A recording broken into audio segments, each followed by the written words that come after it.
ان کے بعد ایسے ناخلف پیدا ہوئے، کیا کیا انہوں نے؟ اضاعوا الصلاۃ، انہوں نے صلاۃ کو ضائع کر دیا۔ کیا کیا؟ صلاۃ کو ضائع کر دیا، نماز پڑھنی چھوڑ دیتی، ضائع کر دیا صلاۃ کو۔ تو قرآن تو اپنے الفاظ کو تشریح کیے بغیر چھوڑتا نہیں۔ کیا کیا انہوں نے جس کو کہہ دیا ہے کہ صلاۃ کو ضائع کر دیا؟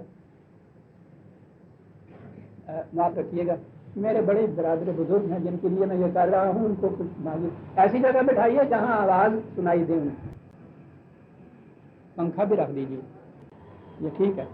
معاف رکھیے عزیزان من، آپ کی توجہ بڑھ گئی، لیکن ان ہستیوں کو دیکھ رکھیے، دنیا میں نہیں ملیں گے، ساری عمر تاریخ پاکستان میں مجاہد کی طرح اثر کر دے میرے اولی رفیق۔ انہوں نے صلاۃ کو، آ جائیے ادھر میری طرف، انہوں نے صلاۃ کو ضائع کر دیا۔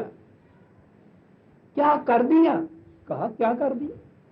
واتبعوا الشہوات، اپنے ہی جذبات کے پیچھے چلنے لگ گئے۔ اتباع خداوندی الصلاۃ، اپنے ہی جذبات کا اتباع صلاۃ کا ضائع کر دیا۔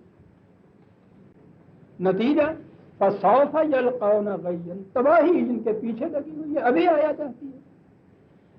صلاۃ کو ضائع کرنا یعنی اس کے اتباع کے بجائے اپنے ہی مفاد مسائل جذبات کیا اتباع کرتے جا رہے ہیں، صلاۃ کو ضائع کرنا، نتیجہ اس کا تباہی ہے۔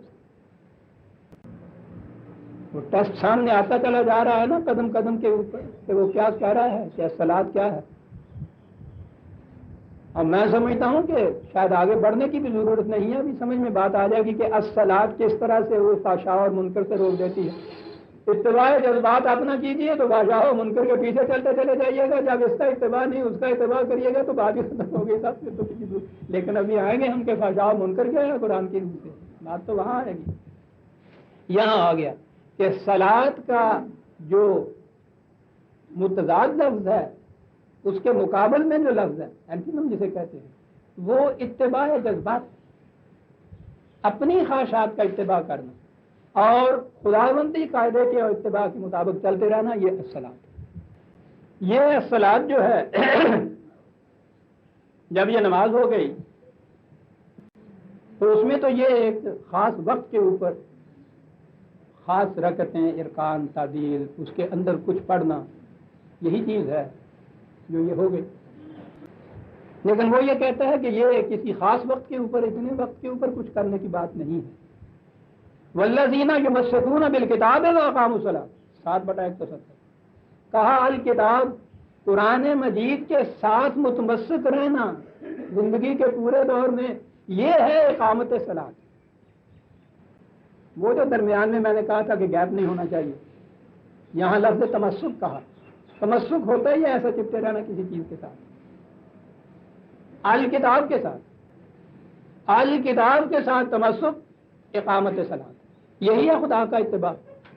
لیکن نماز جو ہے وہ تو ہر حالت میں پڑھی جا سکتی ہے، گھر کے اندر بھی ہم پڑھتے ہیں، جنگل میں پڑھی جا سکتی ہے، نہیں آگے بڑھیے، انگریزوں کی غلامی کے اندر بھی پڑھی جا سکتی تھی۔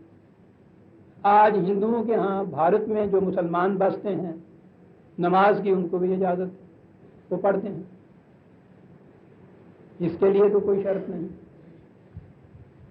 قرآن الصلاۃ کے لیے ایک شرط بتاتا ہے، نماز کے لیے تو نہیں ہے۔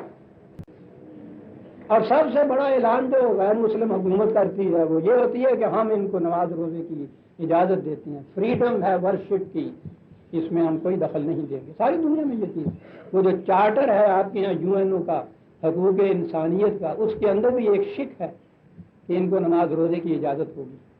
قرآن کہتا ہے کہ نماز روزے کی اجازت تو یہ دیں گے، صوم و صلاۃ کی اجازت تو نہیں دے گا، اس کے لیے تو شرط ہے۔ شرط یہ ہے کہ الصلاۃ کب قائم کی جا سکتی ہے۔ میں ایک عرض کروں بات، قرآن کریم میں صلاۃ کے ساتھ اقامت کا لفظ آیا، سارے قرآن میں نماز پڑھو کہ ہی نہیں آیا، پڑھنے کا لفظ ہی نہیں آیا، اس کے لیے قائم کرنے کا ہے، اسٹیبلش کرنے کا ہے۔ اسٹیبلش تو پھر آپ سوچ سکتے ہیں کہ کوئی نظام کیا جاتا ہے، اقام الصلاۃ ہی ہے۔ سوال یہ ہے کہ کیا ہم اپنے طور پر، انفرادی طور پر یا غیر مسلموں کی حکومت میں نہیں، غیر مسلمانوں کی غیر قرآنی حکومت میں جس میں تمسک بالکتاب نہ ہو، کیا الصلاۃ قائم کیے جا سکتی ہے؟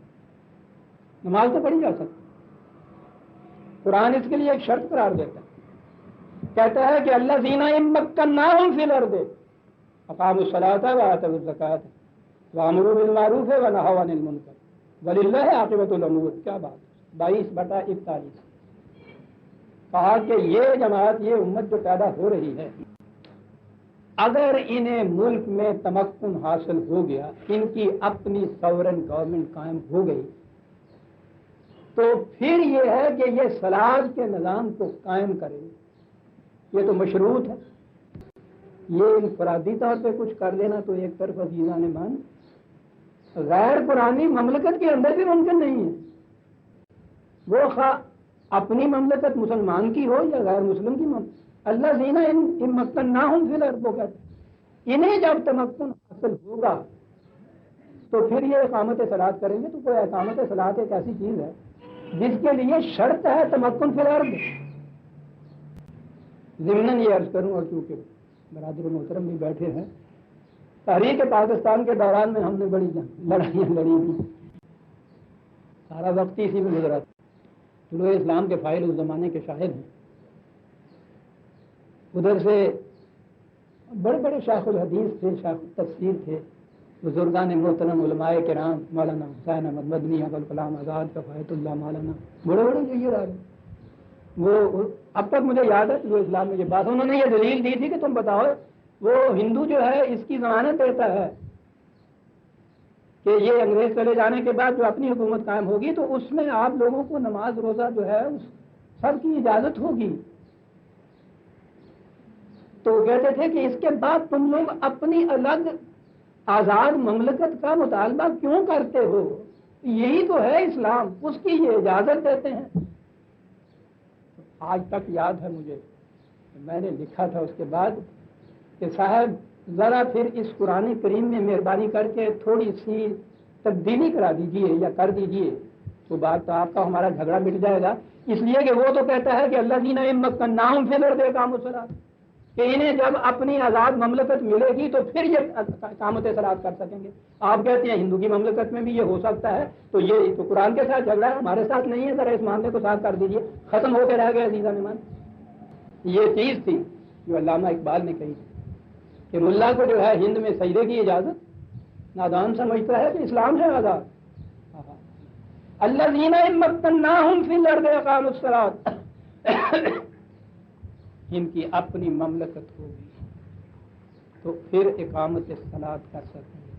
وآتوا الزکاۃ، پھر یہ زکوٰۃ جو ہے یہ دیں گے، مملکت دے گی۔ میں اس زکوٰۃ کو ابھی نہیں لے رہا، وہ وقت ہوگا امر بالمعروف ونہی عن المنکر۔ یہ علماء کرام ہمارے جو بات کرتے ہیں نا، یہ کہتے ہیں نا کہ ہم امر بالمعروف نہی عن المنکر کرتے ہیں، واز کا نام رہ گیا۔ امر کے معنی حکم کرنا ہوتا ہے، نہیں کے معنی ہوتا ہے روک دینا کسی کو، وازوں سے تو نہیں روک۔ یہ شرط ہے تمکن فی الارض کی، تمکن فی الارض کے بعد امر معروف اور نہی عن المنکر ہو سکتا ہے۔ اگر قوانین دوسروں کے ہوں تو تم یہ کر کیسے سکتے ہو؟ الذین مکناہم، میں اقامت صلاۃ پہ آ رہا ہوں ابھی۔